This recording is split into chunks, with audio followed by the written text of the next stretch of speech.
पिता का वीर्य।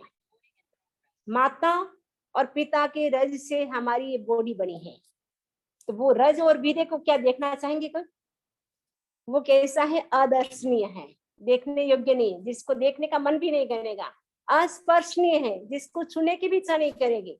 अनिच्छनीय है, नहीं, जिसको हम चाहते भी नहीं है। तो हमारे बोन, हमारी जो बॉडी बनी है वो किससे बनी? अशुचि से बनी है, नहीं, माता का रज और पिता के वीर्य से हमारी बॉडी बनी है। और बॉडी बनने के बाद ये जो जीव का जो विकास होता है वो कहाँ होता है? गर्भाशय में होता है।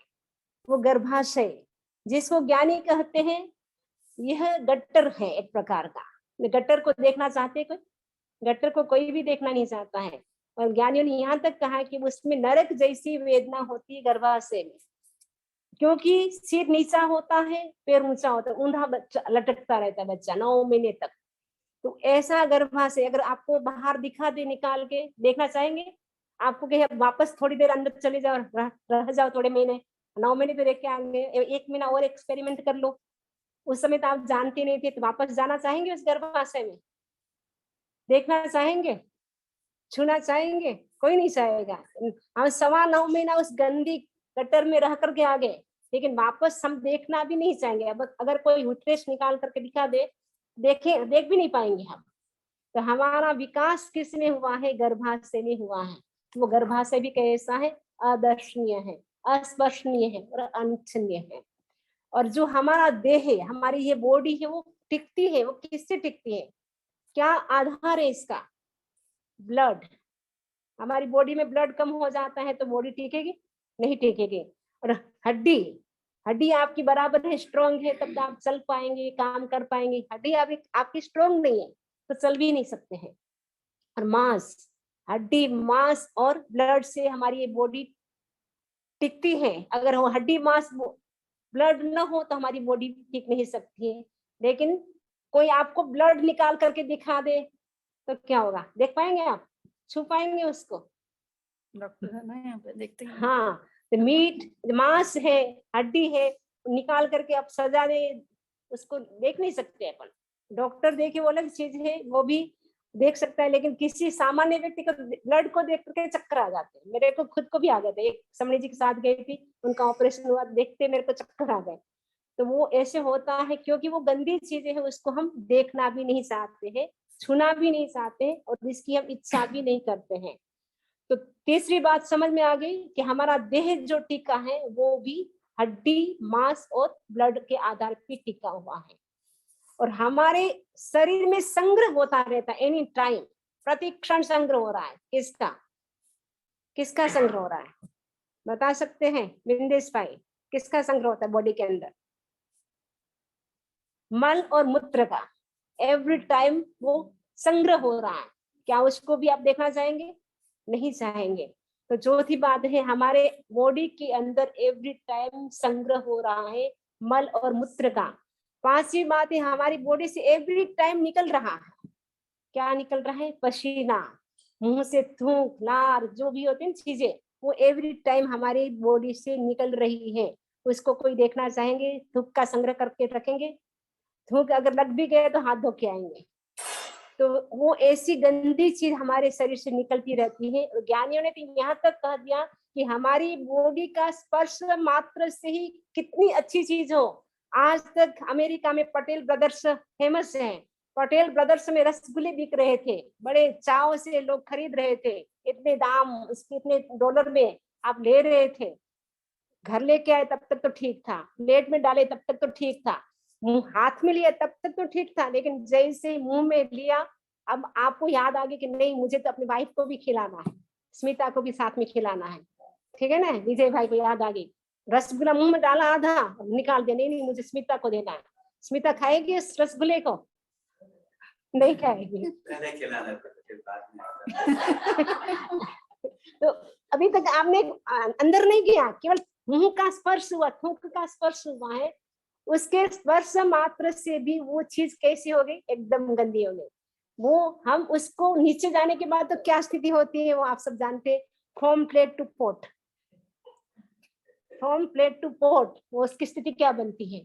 तो उसके बाद तो जो हम अंदर डालते, जो हमारी बॉडी में है वही तो निकलता है।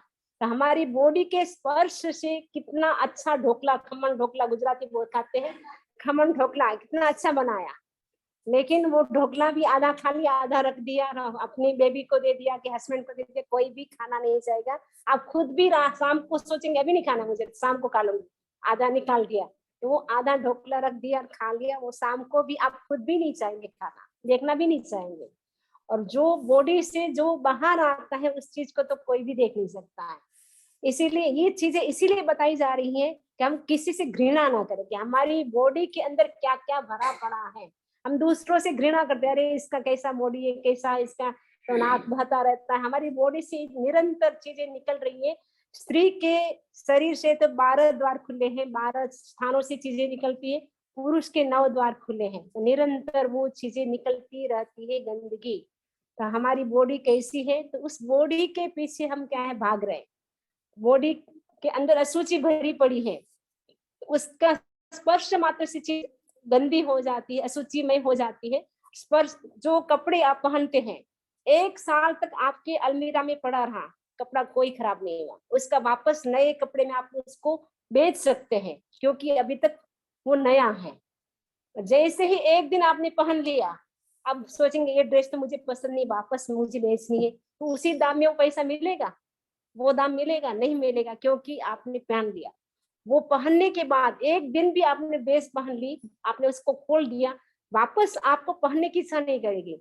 आप सोचेंगे नहीं नहीं ये तो गंदी होगी, अब इसको तो फ्रेश धोकर के साफ करके हम पहनेंगे, लेकिन वो ड्रेस पहनने की भी इच्छा नहीं होती है। शरीर के स्पर्श मात्र से, अभी तो शरीर स्वस्थ है, तो भी स्पर्श मात्र से भी हमारा ड्रेस होती है वो गंदी हो जाती है। तो आप देखते हैं कमरा आपके जैसी सब कुछ बंद है, फिर भी क्या होता है, डस्ट आती रहती है, आती रहती है डस्ट। आप झाड़ू निकालो, रोज डस्ट निकलती है, हम देखते हैं ना हमारे वहाँ, रोज झाड़ू निकाल, रोज निकलती है डस्ट। तो हमारा पूरा बंद है, विंडलेस। आप चलो हवा तो आती है, लेकिन कभी होता है विंडलेस हवा भी नहीं आती है, कोई डस्ट का कोई स्कोप भी नहीं है, फिर भी डस्ट आती रहती है। तो हमारी बॉडी से तो एवरी टाइम वो गंदगी निकलती रहती है। और हमारी बॉडी में कितने रोमराय हैं आपको पता है? 3.5 करोड़ रोमराय हैं। प्रत्येक रोमराय पे 2.25 करोड़ रोग लगे हुए हैं, 2.25 करोड़ रोग लगे हुए हैं। जब तक सातावेदनीय कर्म का उदय होता है तब तक तो शरीर स्वस्थ रहता है, जैसे ही असाता का उदय होता है शरीर में कुछ कुछ शुरू हो जाता है। तो इतने तो हमारे शरीर में क्या है, रोग भरे पड़े हैं। तो हमारी सारा शरीर का ढांचा हड्डियों से, मांस से, इससे तो बना हुआ शरीर, अस्थि मज्जा मांस वीर्य, इनसे ये शरीर बना हुआ है। तो इस शरीर का भी कोई भरोसा नहीं है, क्योंकि मनुष्य शरीर का माइनस पॉइंट क्या है, इस शरीर का कोई भरोसा नहीं। अभी हम सही सलामत बैठे हैं, पता नहीं एक क्षण के बाद क्या होगा। कोई गाड़ी चलाते हुए जाएगा, कि कोई मंदिर में जाएगा, कि कोई खाते हुए जाएगा, कि कोई भरोसा नहीं है। होता है ना, कभी कभी कोई लोग खाना खाते खाते वो चला जाता। अभी कुछ महीनों पहले भुज में एक भाई, जो आराम से, कोई उसके शरीर में बीमारी नहीं थी, एकदम अच्छे से वो 2 मंजिल चढ़ के भी आया, और जैसे खाना खाने बैठा, एक इडली सांभर बने हुए थे उसके घर, एक इडली खाई। उसके घर में इतना पैसा था, चांदी की कटोरी और चांदी की थाली, चांदी का ग्लास था, उसमें वो खाना खा रहा था। और एक इडली खाई, दूसरी इडली तो अभी मतलब खाई भी नहीं, आधी मुंह में थी, बैठे बैठे खाते खाते। तो इस शरीर का कब क्या हो जाए कोई भरोसा नहीं है। माइनस पॉइंट है हमारे मनुष्य भव का, कि इस बॉडी का एक क्षण का भी भरोसा नहीं। और हम कल्पना कितनी करते हैं वर्षों की, कि वर्षों के बाद ऐसा करेंगे, वो करेंगे, कल आएगा एक काल आएगा, वो भी पता नहीं हमें। इसीलिए हमें क्या करना है, एवरी टाइम हमें क्या करना है, अपनी आत्मा के प्रति जागरूक रहना है, कि हमारा समय बॉडी मेंटेन में ज्यादा लगता है कि आत्मा के मेंटेन के लिए ज्यादा लगता है। आप खुद निरीक्षण कर सकते हैं कि हमारा टाइम किसमें ज्यादा लगता है, साथ में क्या जानने वाला है। साथ में तो जो हम धर्म ध्यान करेंगे, पुण्य और पाप, दो ही साथ में जाता है। बाकी तो बैंक बैलेंस तो कोई साथ में जाता नहीं, कितना ही कमा लो, सब कुछ यही छोड़ के जाना है।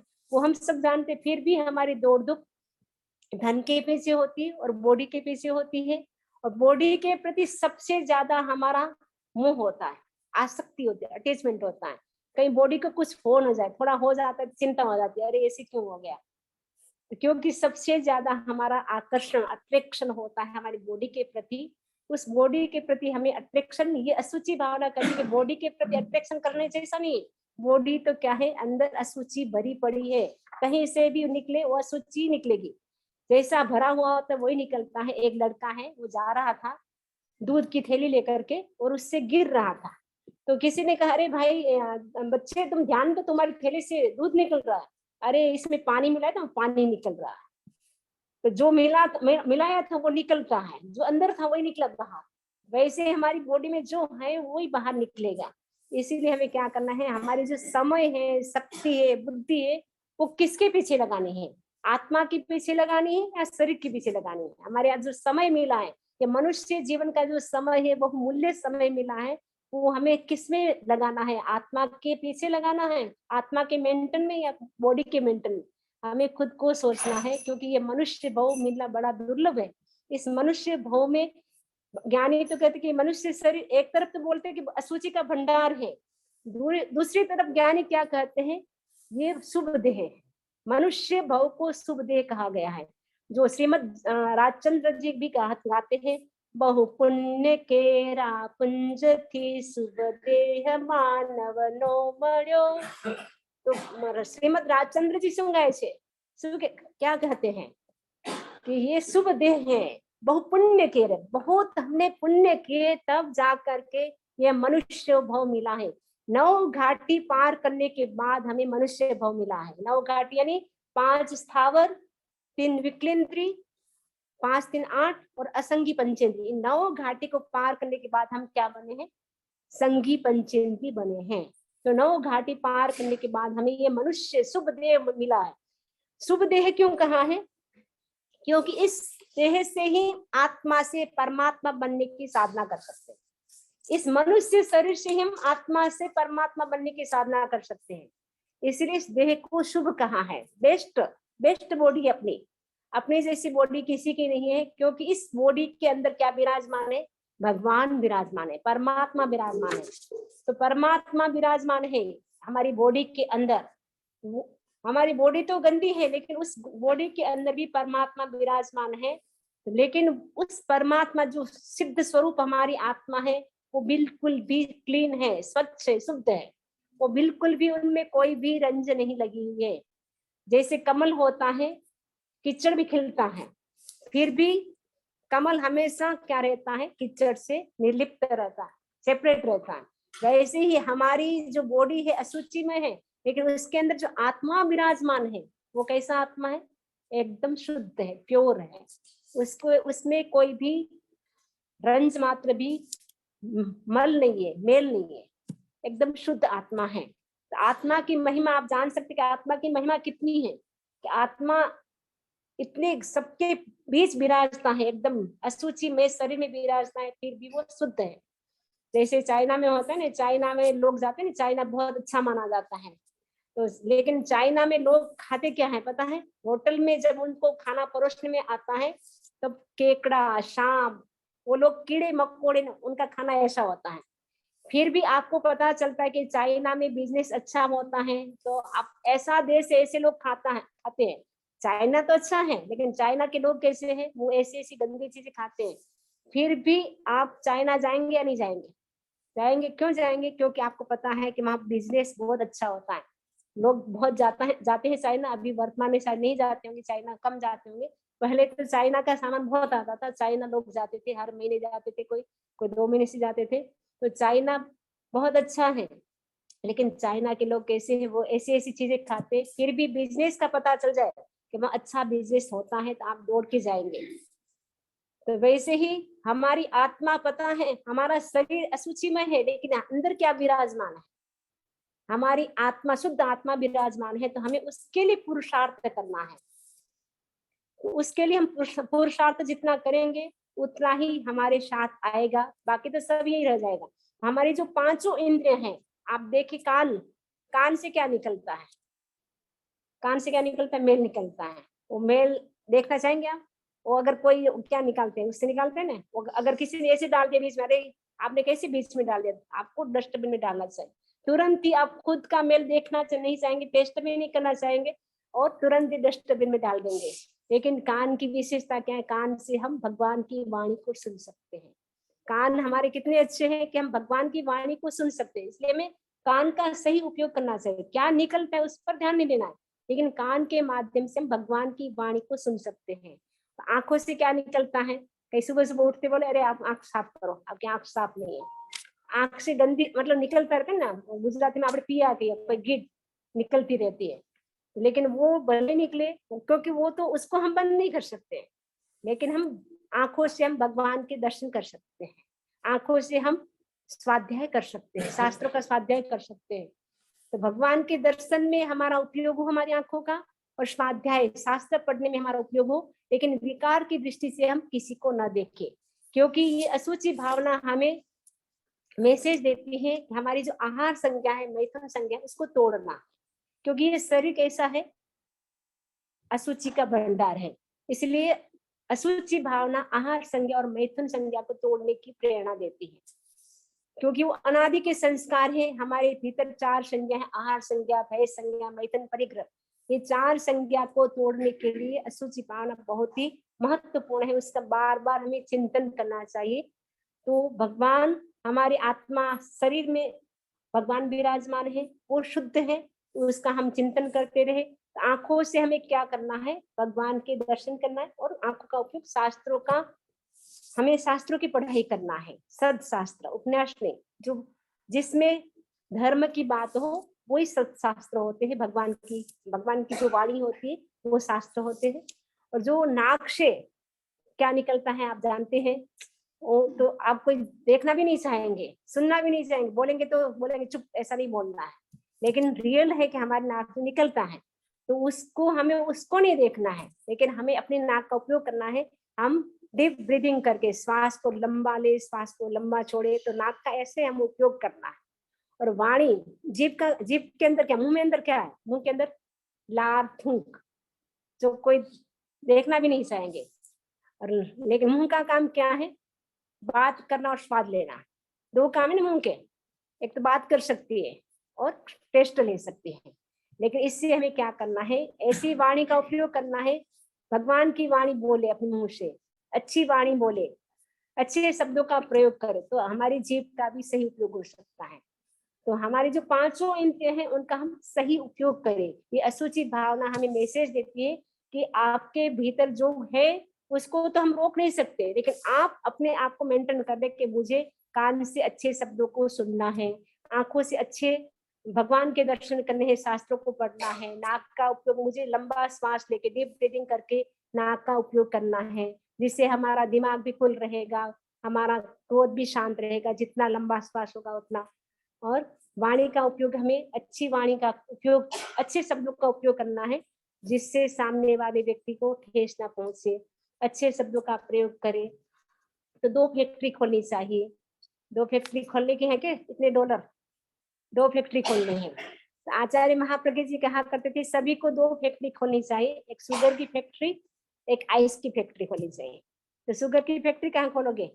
मुंह पे। और हाँ, आइस की फैक्ट्री हाँ मगजमा। તો આઈસ की ફેક્ટરી એટલે આપણું મગજ કેવું રાખવું છે? એકદમ ઠંડુ રાખવું છે। અને આઈસ મોઢામાંથી આપણે શબ્દ કેવા નીકળવો જોઈએ? એકદમ સાકર જેવા મીઠા, બોલે ને કે આના શબ્દ તો મિશ્રી જેવા છે, સાકર જેવા છે। આ બોલે તો ફૂલ ઝરે છે। એટલે જીભનું નામ છે લાલીબાઈ ને ફૂલાબાઈ। જીભના 2 નામ છે, લાલીબાઈ ને ફૂલાબાઈ। લાલીબાઈ એટલે ચટોકડી, એટલે ટેસ્ટી ટેસ્ટી જે ભાવે, અને ફૂલાબાઈ એટલે મોઢાથી સારા શબ્દ બોલે કે ને ફૂલ ઝરે છે, આના મોઢાથી ફૂલ ઝરે છે। કેવા શબ્દ બોલે છે, કેવું રૂપ છે નહીં જોઈએ, મોઢું જો કેવા શબ્દ તમે બોલો છો। રૂપનું આકર્ષણ તો એક વખત જ્યારે અમે આવશો ને સભામાં, તમે લાગશે કે હા સમી રૂપવાળા કે કાળ, એક વખત તમે જોશો, પણ પછી જે બોલશો તમે એ સાંભળશો, પછી તમે રૂપ નહીં જોવો। અષ્ટાવક્ર હતા ને, અષ્ટાવક્ર 8 અંગોથી ટેઢા હતા, 8 અંગ માકા હતા એમના, પણ એમના જ્ઞાન કેટલું હતું। તો જ્ઞાનનું મહત્વ છે, બોડીનું મહત્વ નથી। બોડી તો કોઈની નામ કર્મના ઉદયથી, કોઈનું નામ કર્મ સારું હોય તો બોડી સારી મળી જાય, કોઈ નામ કર્મ સારું ન હોય તો બોડી સારી ના મળે, એનું સ્ટ્રક્ચર સારું ના હોય। એમાં નામ કર્મનો દોષ છે, એમાં આપણે કાંઈ કરી ન શકી। આપણું જો આજનો મેસેજ છે અશુચિ ભાવનાનો, આપણો મેસેજ એ છે કે આપણું જો મનુષ્ય ભાવ છે, મનુષ્ય શરીર છે, એ શરીરની અંદર જો ભલે ગંદકી છે, પરંતુ એના અંદર પરમાત્મા સ્વરૂપ આત્મા, જો આત્મા છે એ બિરાજમાન છે. આ શરીરથી જ આપણે પરમાત્માને પ્રાપ્ત કરી શકીએ, એટલે મોક્ષ જઈ શકીએ. મનુષ્ય દેહથી આપણે મોક્ષ જઈ શકીએ. સ્વર્ગ નું જો શરીર છે, નરકના શરીરમાં એ કાંઈ પણ ગંદકી નથી. જો સ્વર્ગના દેવતાઓ છે એમની બોડીમાં કાંઈ પણ ગંદકી નથી, કેમ કે જમતા પણ નથી ને એમના શરીરમાં પસીનો પણ પરસેવો પણ નથી આવતો, ના કાંઈ પણ થાય છે, મતલબ કોઈ પણ જાતની ગંદકી નથી. મનુષ્ય શરીરમાં જ છે, પણ મનુષ્ય શરીર ઉત્તમ કીધું છે. કબીરદાસજી પણ કીધું છે મનુષ્ય શરીર ઉત્તમ છે. તો કબીરદાસજી પણ કહે છે उत्तम देही नर पाया प्राणी इसका हित कुछ कर ले, सदगुरु शरण जाके बाबा जन्म मरण दूर कर ले. ये उत्तम देह पाया है, इसलिए ऐसा प्रयास कर लो कि जन्म मरण से सदा सदा के लिए हम मुक्त हो जाए. ऐसा हमें प्रयास करना है, इस जन्म में ही कर सकते हैं, बाकी कोई जन्म नहीं है जिसमें हम प्रयास कर सके. तो ये मनुष्य भाव मिला है, तो हमें इस शरीर का हमें सदुपयोग करना है. वो नहीं देखना कि शरीर कैसा है, लेकिन शरीर में जो है वो हकीकत है. आपके शरीर पसीना आए उसको रोक नहीं सकते आप, लेकिन क्या कर सकते, ऐसी चला सकते, लेकिन पसीना को रोक नहीं सकते हैं. वो तो आएगा, जो शरीर का स्वभाव है वो तो आएगा, लेकिन हमें क्या करना, अपनी बॉडी का मेंटेन करना है. तो वो उसके लिए जरूरी है मेंटेन करना भी, लेकिन ज्यादा टाइम हमें नहीं लगाना है, क्योंकि कितना ही रूप हो, भरत चक्रवर्ती का आपने सुना होगा, भरत चक्रवर्ती का रूप इतना था. सौधर्म देवलोक का जो प्रथम इंद्र, सौधर्म 12 देवलोक है, उसमें प्रथम देवलोक है सौधर्म, वहां के इंद्र ने शरद चक्रवर्ती, जो 12 चक्रवर्ती में से सनत चक्रवर्ती कौन सी चक्रवर्ती थे, किसी को पता? 12 चक्रवर्ती में से सनत चक्रवर्ती कौन सी चक्रवर्ती थे? लक्ष्य भाई पता? बिंदेश भाई पता? कोई नहीं खबर है? ચોથા ચક્રવર્તી, ચોથા ચક્ર 12 ચક્રવર્તી છે ને, આ અવસરપીણી કાળમાં કેટલા ચક્રવર્તી છે? 12. 12 માંથી સનત કુમાર ચક્રવર્તી હતા, એ ચોથા ચક્રવર્તી હતા. એમનું એટલું રૂપ હતું કે સૌધર્મના જો ઇન્દ્ર, સૌધર્મ દેવલોકના ઇન્દ્ર એટલી તારીફ કરે છે, એટલી પરિષદ, એમની પણ પરિષદ હોય, આપણે જેમ હોય ને એવી રીતે દેવતાઓની પરિષદ હોય, બધાની વચ્ચે એટલી તારીફ કરે છે કે પાસ્ટમાં એવા કોઈ રૂપવાળા થયા નથી અને ભવિષ્યમાં એવા રૂપવાળા કોઈ થશે નહીં. વર્તમાનમાં જો કુસમ એ ત્યારની વાત છે કે જો સનત કુમાર ચક્રવર્તીનું રૂપ છે એ જોવા જેવું છે. તો બધાએ તો તારીફ કરે છે, ઇન્દ્ર તો બધા હા કરે છે, પરંતુ કોઈ દેવતા હોય એ આર્ગ્યુમેન્ટ કરે કે ના, તમારે કોઈ પૂર્વજન્મનો સંબંધી હશે એટલે તમે તારીફ કરો છો, અમે જોવા જશો, પછી અમે તમારા ઉપર વિશ્વાસ કરશું. તો બે દેવતા બ્રાહ્મણનું રૂપ લઈને જાય છે અને એકદમ વૃદ્ધ અને ગળામાં પગરખાની માળા એટલે જૂતા, શૂઝ, આટલી બધા પગરખા. તો પછી બારે ત્યાં ઉભા હોય ને, શું હોય, ગાઢ. તો ગાઢ ને કહે છે કે અમને અંદર જવું છે, તો કે કેમ, કે અમને દર્શન કરવા છે ચક્રવર્તીના. તો પછી ચક્રવર્તીની પરમિશન મળે તો તમે કરી શકો. પરમિશન મળી ગઈ તો કે તમે હા અંદર જઈ શકો. ત્યારે ચક્રવર્તી ત્યારે સવારનો ટાઈમ હતો, એકદમ ઉઠ્યા જ હતા, એ પૂછે છે કે કેમ આવ્યા? તો કે તમારું રૂપ જોવા માટે, કે તમારા રૂપની તારીફ અમે બહુ સાંભળી, આજે મારું મન થઈ ગયું તમારા રૂપ જોવા માટેનું. તો કે અત્યારે મારું રૂપ નથી, અત્યારે તો હું ઉઠ્યો જ છું, નાઇટ ડ્રેસ પહેરેલી છે, કાંઈ શણગાર પણ નથી કરેલું, કાંઈ પણ મારું રૂપ નથી. જ્યારે હું જબ મેં सभा में जाऊं, राजसभा में सिंहासन पर विराजमान होऊंगा, एकदम मेकअप करके सारा श्रृंगार सज धज करके मैं तैयार होऊंगा, तब मेरा रूप देखना. ब्राह्मण ने कहा ओके, તમે જે કયો માન્ય કરીએ છીએ. થોડી વાર પછી સભાનો ટાઈમ થઈ જાય છે જવાનો, 10 વાગ્યાનો ટાઈમ. બધા ગાજતે બાજતે છત્ર, રાજા ઉપર તો ને ચક્રવર્તી 6 ખંડના અધિપતિ હતા, છત્ર લઈને બધા સાથે જાય છે, સિંહાસન પર બિરાજમાન થાય છે, સભા જોડાઈ જાય છે. અને अब सनत चक्रवर्ती कहते हैं कि वो जो मेरे रूप को देखने के लिए आए, वो ब्राह्मण दूर देश से बेचारे बूढ़े हो गए देखने के लिए, बचपन में चले थे, अब 55 क्या हो गए, इतने बूढ़े हो गए. तो वो टाइम से बेचारे मेरे रूप को देखने की इच्छा कर रहे हैं, तो उनको बुलाओ, अब देखो मेरा रूप. ब्राह्मणों ने सिर हिला दिया, अब आपका वो रूप नहीं रहा. क्यों? अब तो इतना मेकअप अच्छा किया, इतने अच्छी नई पोशाक पहनी है, इतने सब श्रृंगार किया हुआ है, 16 श्रृंगार. उस समय तो कुछ भी नहीं था. उस समय तो बोले कि हाँ जैसा रूप आपका हमने सुना था उससे भी ज्यादा रूप, अभी क्यों नहीं. अब आपको विश्वास न हो, सोने का थाल मंगाओ, सोने का थाल मंगाए, अब थूको, ढक करके रख दिया। थोड़ी देर के बाद बोला देखो कीड़े मकोड़े, मतलब ऐसे कृमि, छोटी छोटी कृमि इतनी हो गई, एक साथ शरीर में 16 रोग उत्पन्न हो गए। एक नहीं, दो नहीं, 16 महारोग जो हमारी बॉडी में छिपे हुए हैं। एक भी निकलता है तो भी बड़ी कठिनाई हो जाती। तो 16 महारोग एक साथ शरीर में उत्पन्न हो गए हैं। अब आपका शरीर बदल गया है। ऊपर से श्रृंगार है इसलिए अच्छा लग रहा है, लेकिन अंदर से सारा शरीर बिगड़ चुका है। शरद चक्रवर्ती को लगता है थोड़ा सा रूप का अहंकार किया, शरीर की ये हालत, उनको वैराग्य हो जाता है। उसी समय चक्रवर्ती पद छोड़ करके, 6 खंड के अधिपति थे, राजपाट सब छोड़ करके दीक्षा ग्रहण कर लेते हैं। कहा जाता है 700 वर्षों तक, 700 ईयर्स तक उनको वो रोग चलता है, 700 वर्षों तक। और इतनी तपस्या करते उनको ऐसी लब्धियां प्राप्त हो जाती है। तो लब्धियों के प्रभाव से वो चाहते तो उनको रोग ठीक कर सकते थे। एक बार देवलोक में प्रशंसा होती कि इतनी सहन शक्ति चक्रवर्ती सनत कुमार की, इतने रोग होने पर भी समता से सहन करे, कोई ट्रीटमेंट नहीं ले रहे। तो दो देवता वैद्य जी का रूप बना करके जाते कि हम उनकी सेवा करेंगे, हम ट्रीटमेंट करेंगे। तो चक्रवर्ती ध्यान करे थे, ध्यान संपन्न करके कहा अरे आप मेरे चारों क्यों घूम रहे हैं, हम आपका ट्रीटमेंट करना चाहते हैं। किसका ट्रीटमेंट आप करते हैं, बॉडी का या आत्मा का? बॉडी का मुझे ट्रीटमेंट नहीं कराना है, आत्मा का अगर ट्रीटमेंट करते हो तो आप कर सकते हो। तो वो देवता बोले कि वो तो हमारे भी है, वो आत्मा का ट्रीटमेंट हम खुद नहीं कर सकते, हम तो बॉडी का ही कर सकते हैं। वैद्य जी ने कहा।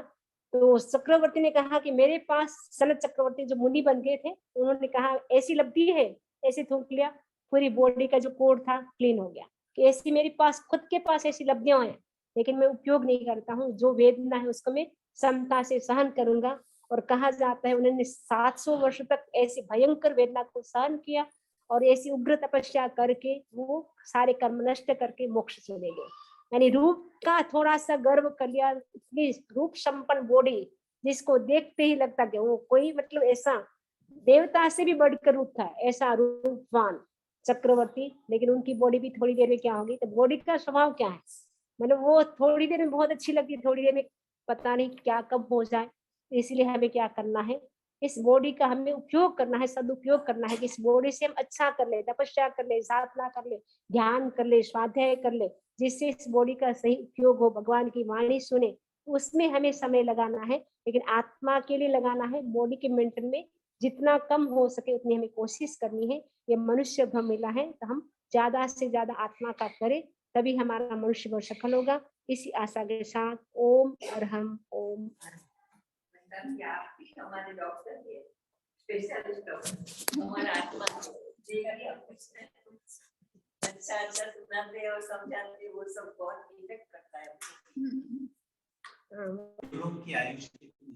देवता की आयुष्य मिनिमम 10,000 वर्ष, 10,000 ईयर्स, मैक्सिमम 33 साग्रोपम।